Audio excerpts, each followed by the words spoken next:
Your question. Yes, my name is John Wofford. I pastor Armorel Baptist Church in Armorel, Arkansas, and I have a question for Dr. Moore. I would like to know how in the world someone within the Southern Baptist Convention can support the defending of rights for Muslims to construct mosques in the United States when these people threaten our very way of existence as Christians and Americans.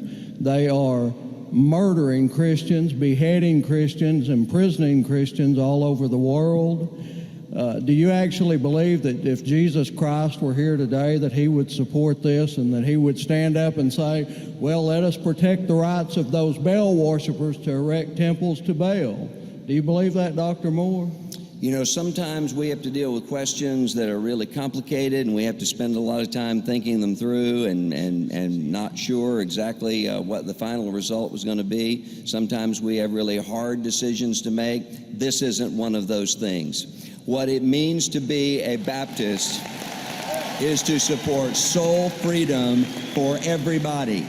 And brothers and sisters, when you have a government that says we can decide whether or not a house of worship can be constructed based upon the theological beliefs of that house of worship, then there are going to be Southern Baptist churches in San Francisco and New York and throughout this country who are not going to be able to build. And the bigger issue, though, is not one of self-interest. The bigger issue is the fact that we have been called to the gospel of Jesus Christ. A government that has the power to outlaw people from assembling together and saying what they believe, that does not turn people into Christians. That turns people into pretend Christians, and it sends them straight to hell. The answer to Islam is not government power. The answer is the gospel of Jesus Christ and the new birth that comes from that. Thank you, Dr. Moore.